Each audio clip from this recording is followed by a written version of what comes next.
Welcome to Crafted Edge Project Management. Crafted Edge is a professional PM services company specializing in project controls.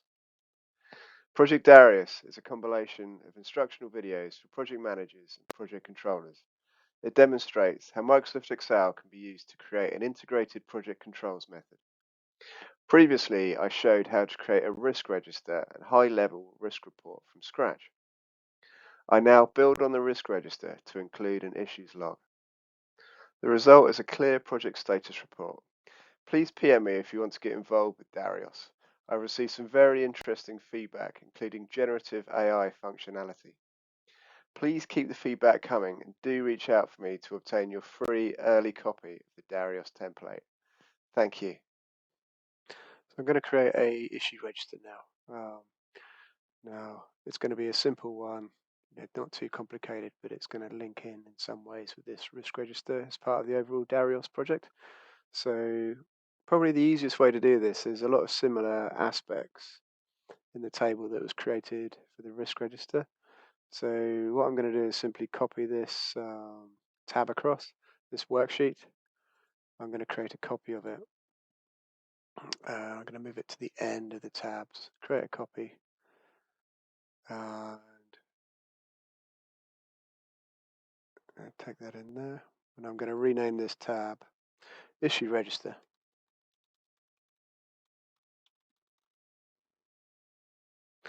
And then I'm going to get rid of all the stuff that I don't want. So I'm still going to have an ID, I'm going to have a name, description of the risk. Now I'm going to change mitigating actions to actions. Okay. We're not mitigating the risk anymore. We've got an issue and we've got actions that are going to be associated with that issue. Still going to need an owner. The issue is going to have a cost impact. Now I'm going to get rid of, for simplicity, I'm going to get rid of probability now and factored cost. So I'm just going to simply delete those two columns. This is something that's happened. It's a register of the issue, but there will still be actions associated with it. Okay. Still going to have a justification field, and I'm still going to have a schedule impact.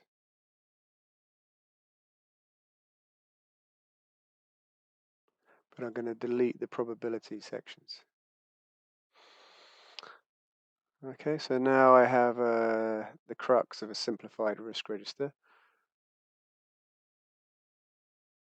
I'm going to keep the scoring system for the time being, and we'll see why in a minute.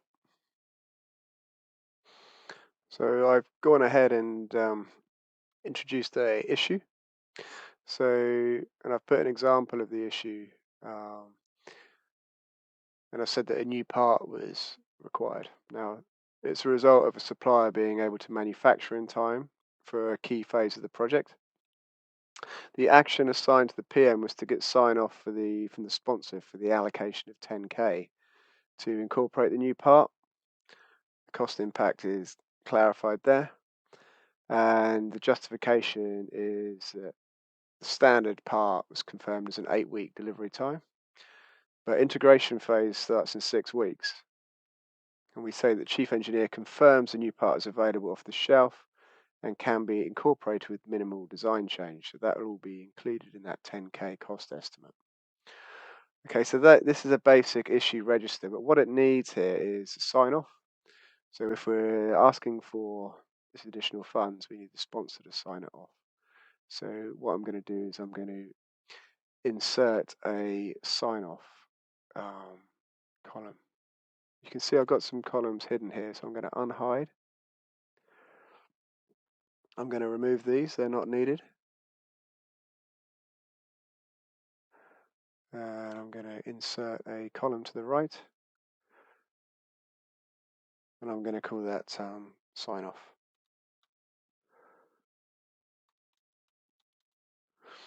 Sponsor's initials.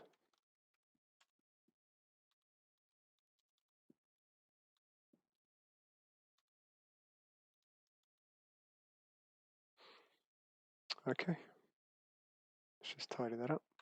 So in order to proceed with that allocation of the 10K, need to make sure that the sponsor initials in that box to say, yeah, okay, go ahead and source that part. Now we're working on tolerances here. Now that's going to be something that's set up at the start of the project. So we had these little lookup tables for risk. And this is going to be a lot simpler for issues now to do our tolerance levels. So what I'm going to say is I'm going to delete these tables as a whole.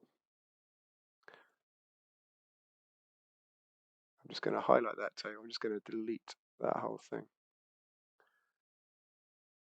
I'm going to delete the schedule table. And I'm going to have something called cost tolerance.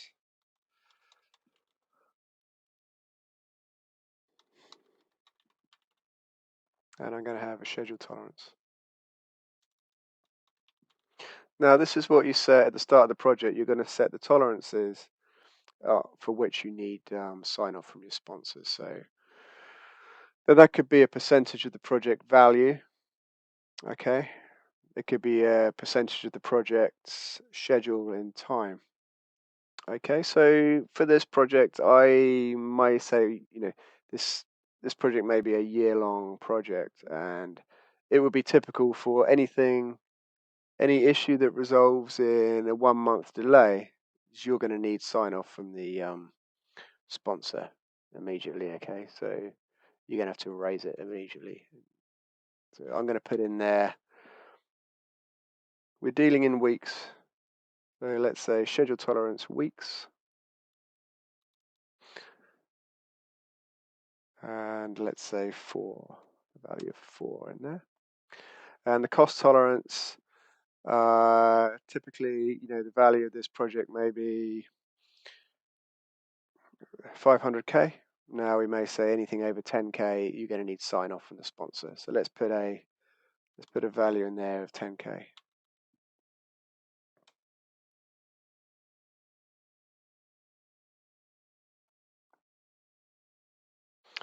Okay, so to test the system, I've put in an additional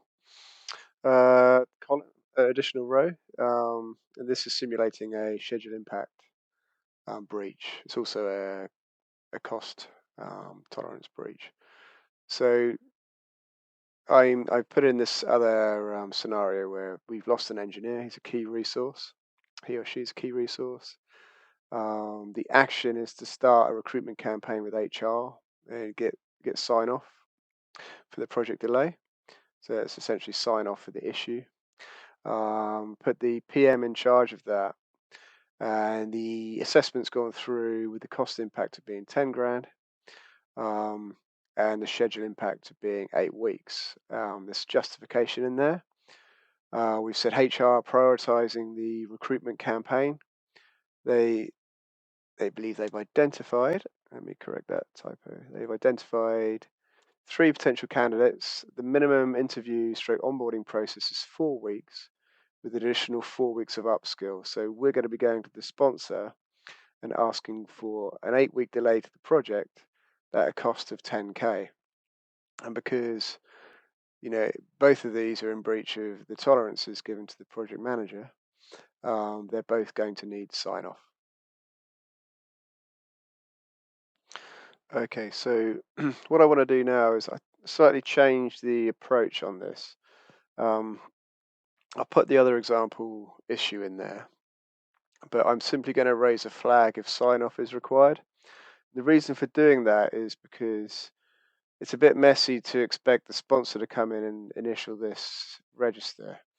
So what we'd probably like to do is get his agreement. We'd go and speak to him or her to say yes, proceed, and then at the regular review we could get a formal sign off on a PDF or something similar to that. So what I intend to do is say a yes if the tolerances for either cost or schedule have been exceeded, and then to include those issues where the tolerances have been exceeded in the high-level stakeholder report. So the first thing I'm going to do is put a formula in this sign-off required box that I've created. So I'm going to click in there and start writing my formula, which is a combination of the of if and or. Okay, so I'm going to say equals if, or, and then there's my two logical tests for the cost impact and the schedule impact. My first one will be on cost, and I'm going to say if the costs, I'm going to click in my cost column, is greater than or equal to this cost tolerance value that I've put in. Okay, and I'm going to make that an absolute value, so it can only ever reference that cell. Just by pressing F4, you see it's converted both cells. Are going to both the column and the row being preempted by a dollar sign. Okay, it means they're both absolute values there. It will always reference that single cell. Okay, so there's my cost impact, and the other OR statement is going to look at my schedule impact. So I'm going to click in the schedule impact box, and I'm going to say that one is greater than or equal to my schedule tolerance, which is down here is 4 weeks. So I'm going to click in the cell of my schedule tolerance, and I'm going to make that an absolute value as well. Okay, so that's the end of my OR statements. So I'm going to close it off with a bracket, and you can see it's going to ask, when I press comma, it's going to ask for a value if true. The value of true is just simply going to be a yes, so put that in speech marks, a Y for yes. And then you see if I press comma again, it's now saying a value is false. So if false, I don't want it to show anything, so I'm just going to put speech marks in with nothing in, and then close my brackets. Okay, so that's my formula. It's going to copy that formula down automatically because I'm working in a table, and you can see for both of these issues, it's said that sign off is required.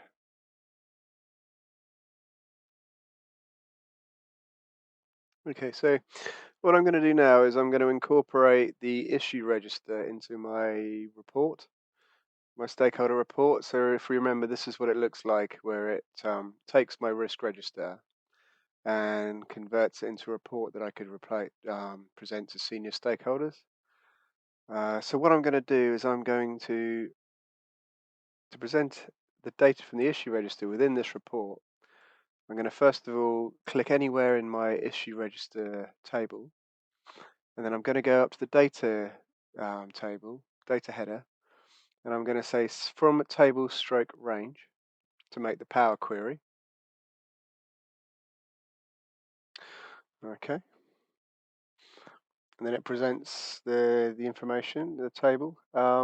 First thing I'm going to do is I'm only going to be interested in presenting to senior stakeholders the issues that they need to be aware of, the major ones they need to sign off on. And we had the flag called sign off required, if we remember. So I'm going to filter on just those that say yes. In this case, it's both of them. That's okay. So I'm going to filter on the ones where sign off is required. That will get rid of any smaller issues that you're dealing with as a PM within your tolerance level. And then I'm going to choose the columns that I want for a common format with the risk report. So I'm going to grab the ID, the name, the description of the issue, the cost impact, and the schedule impact. Now, sign off required doesn't need to be in there, so I'm going to click that. And then I'm going to remove other columns. So if we go up to the top here, there's a button called remove columns. If I select that, I can remove all other columns. Okay, so now I'm going to close and load to, and I want it to go to that report. So I select the option close and load to. Okay, and it says I'm going to go into an existing worksheet. That's where I'm going to put my table. Then if I click on this button here, I can then go and place this table where I want it. So I click there, I go down to the report table, and then I'm going to click underneath the risk report and press enter. and OK. And as you can see, it's put the issue data below the risk data. I'm going to put that in the same format table as well. So I got to table design, and then I chose this format for commonality with the crafted edge color scheme. Okay, so now that I'm incorporating the impact of the issues into my high-level report, the cost impact of this high-level report is going to be a total of any estimated risks plus any issues that have hit the project. So I'm going to modify this formula here, which is my cost impact estimate, to equal the sum of the factored cost impact plus the issue impact. So I'm going to just equals sum of the factored cost, and I'm going to add in there, so plus the sum. It's a similar formula to the sum of the cost impacts there of the issue register. Okay, I'm going to close the brackets to end the formula. Okay, so you can see the total cost impact of the project's now estimated at 34 grand. You can see the schedule impact is currently at 4 weeks because it hasn't included any issues. So I'm going to add the issues in. Okay, so I'm going to say plus sum of the schedule impact. Okay, so there's a schedule impact of 12 weeks.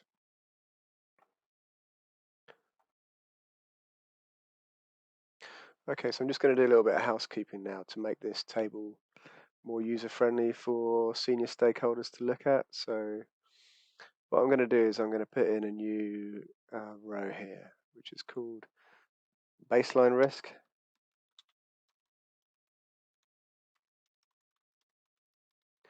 Baseline risk for cost. Okay. Now, this is what was agreed at the project outset. Okay, so let's create a scenario then. At the start of this project, we had a risk allowance of £50,000. Let's put that in there. Okay, and we've got a current impact estimate is 34. So what we want is the delta. It will tell us what risk is remaining. So again, I'm going to insert another column.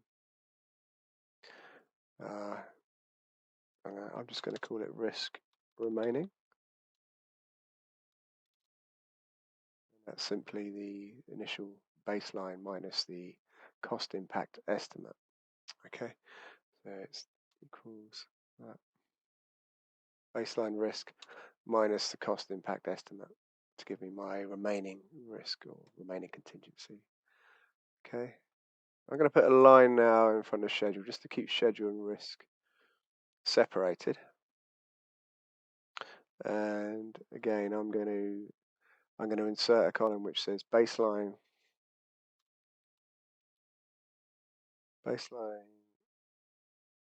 risk schedule.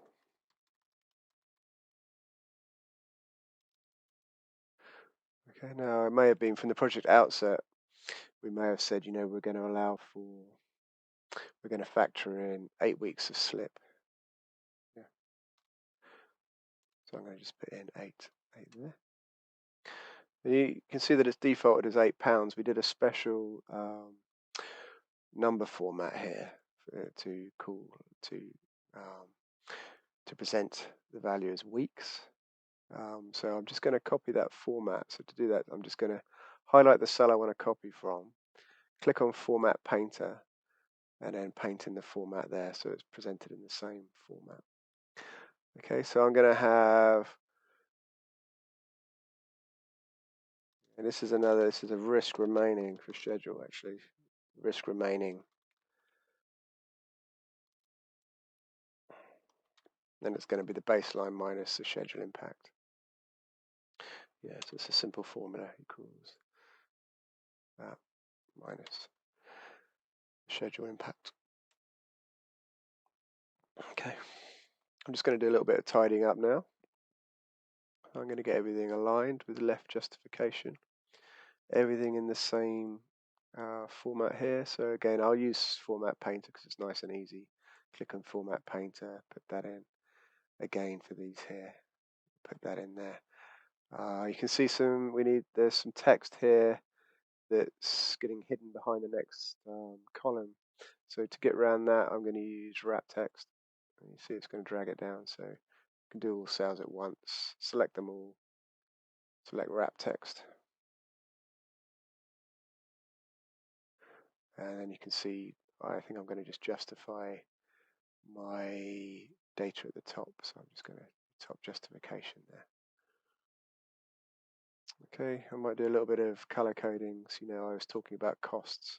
There's this sort of green color, schedule is the sort of salmon color. So I might use that again, that sort of formatting.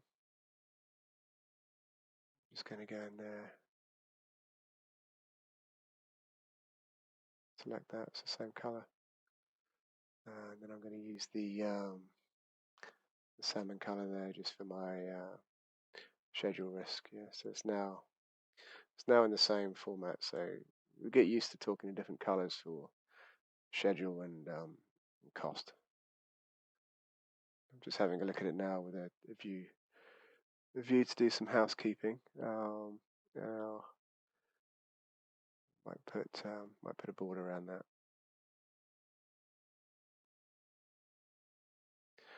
Just put an outline border on. Likewise for my schedule data. Format cells, outline. Just trying to get things in a similar format now.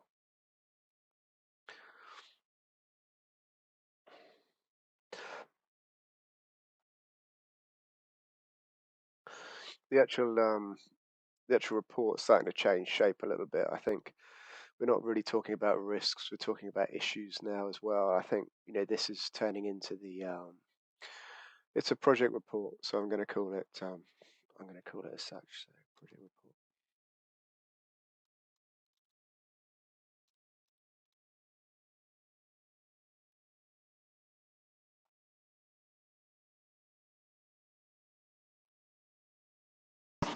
Okay, so one thing I noticed there is the risk remaining for my schedule is -4 weeks. Okay, so we've gone 4 weeks over the allocated schedule risk, or float that we'd incorporated into the original schedule. So what we need to do is raise that as a flag, because at this point we need to be making the customers well aware that the project slipped, and we would need to look at rebaselining. So we clearly need to have a flag at this point that would highlight the issue. Okay, so to do that, I'm going to use a bit of conditional formatting. So to use conditional formatting, I'm going to highlight those cells that I want to light up when there's an issue. Okay, so that's going to be these. All right, it's going to be this risk remaining section. And I'm going to click on conditional formatting and manage, and it's going to be a new rule. I'm going to click on new rule, and I'm going to use a formula. And the formula is going to look at the cell C11. Okay, so I'll use this arrow here, click on that. I select C11, and I say it's going to be greater than, it's going to be less than or equal to 0. Okay, we've run out of contingency. Less than or equal to 0. Yep. And then I'm going to format it in red, a nice big red color to jump out at us. Okay. Now I've got this OK button, and I can OK that again. You can see that that's now, because that's gone at 4 weeks, you can see that's raised a red flag. And although we're okay, we're in the green up here, but we're going to set some conditional formatting on the cost as well. So if we go below our budgeted contingency for cost, we want to raise a flag. So I'm going to go in and use conditional formatting, new rule, use a formula. And again, I'm going to use this button here, the arrow, select the number that I'm assessing. So it's C7, and it's going to say less than or equal to 0. Okay. And again, I would want that to highlight it in red if it was less than or equal to 0.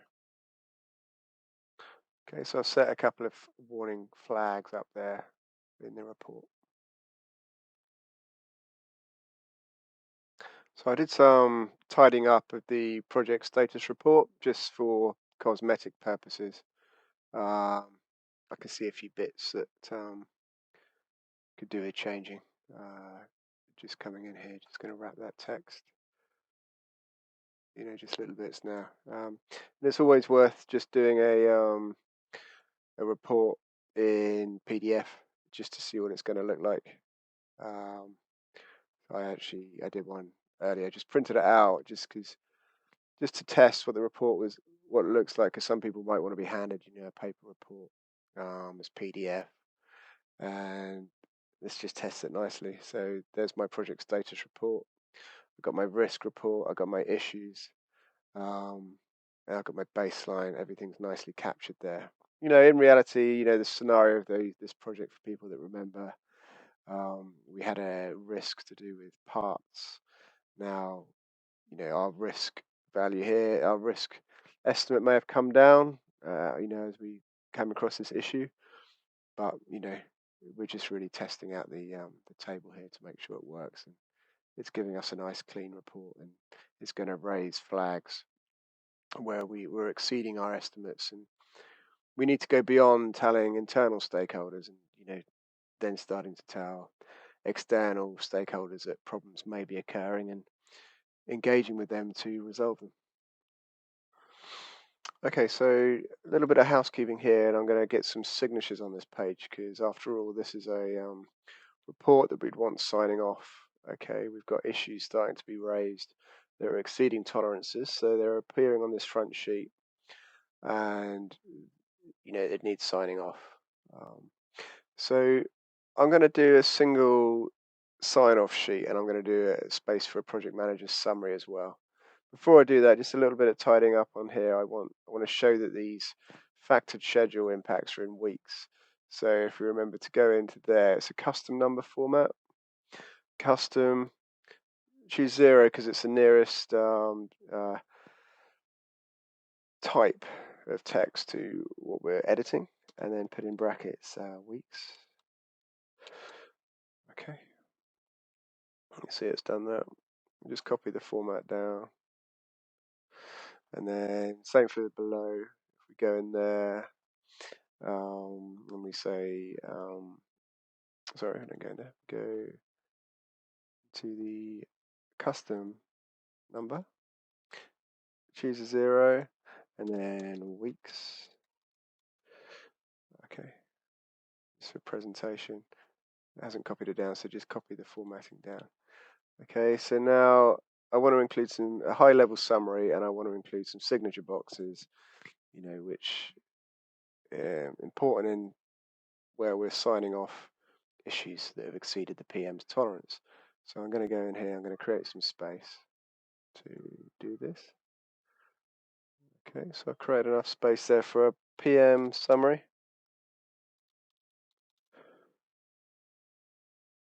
Okay, and then I'm going to create some more space. I'm just going to create, if I select the 3 columns and insert, it's going to insert 3 more blank columns. Okay, so then I'm going to put in a sponsors, project sponsor.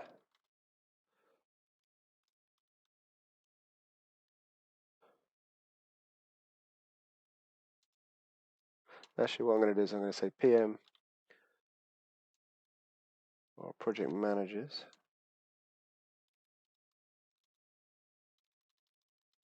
signature. Okay, and I also want the project sponsor signature in there.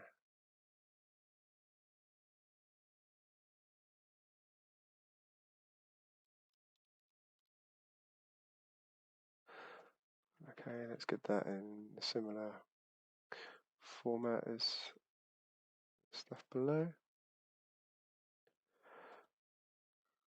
Okay, so PM summary, let's put a box in there. Let's merge those cells first of all and format the cells. So we've got a nice box around it that the PM can type in his summary. Okay. Don't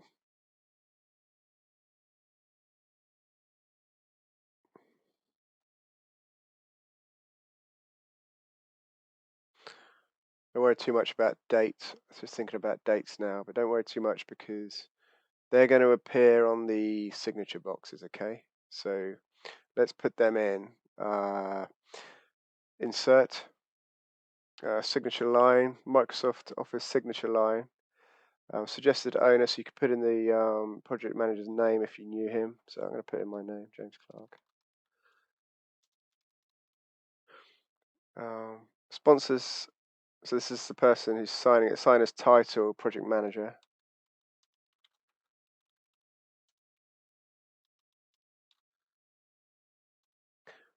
Email address if you know it.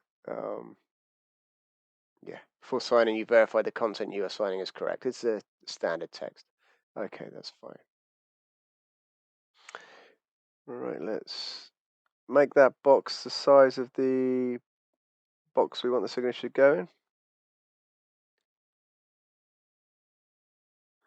And then the project sponsor signature is going to go underneath it. So again, I'm going to say insert signature line, Microsoft Office signature box. Suggested signer, going to be the project sponsor. I don't know his or her name, but I'm going to say the title is project sponsor. It's worth spending the time just to make sure that your status report looks good. There's nothing worse than putting a lot of effort into the actual mechanics behind it, and then the report doesn't look good. So I've just spent a little bit of time tidying up, aligning the signatures, making sure the format looks good, putting some commonality in the information boxes, so there's commonality as things go down, and then just testing it with a PDF print, because people may well prefer a PDF handout. Some people do, so I just do a PDF print, and the good thing about that is it could be a snapshot in time. You may prefer to save a PDF with dated signatures on as a snapshot. So just test your PDF print, make sure you're happy with the format. That looks pretty good. Don't forget that sometimes it will take lines out on the preview, so just do a proper print.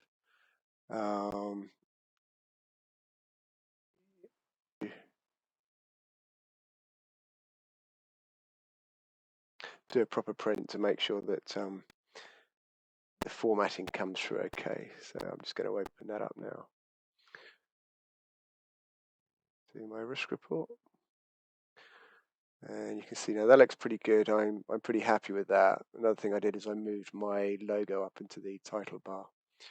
Is I was, it's not great to be trying to move it around. That's now in the title bar, so that will stay fixed. Do refreshes on your data, because you've got your data using Power Queries, so make sure that doesn't change how the data is being pulled through. But other than that, you're good to go. You got a nice clear report.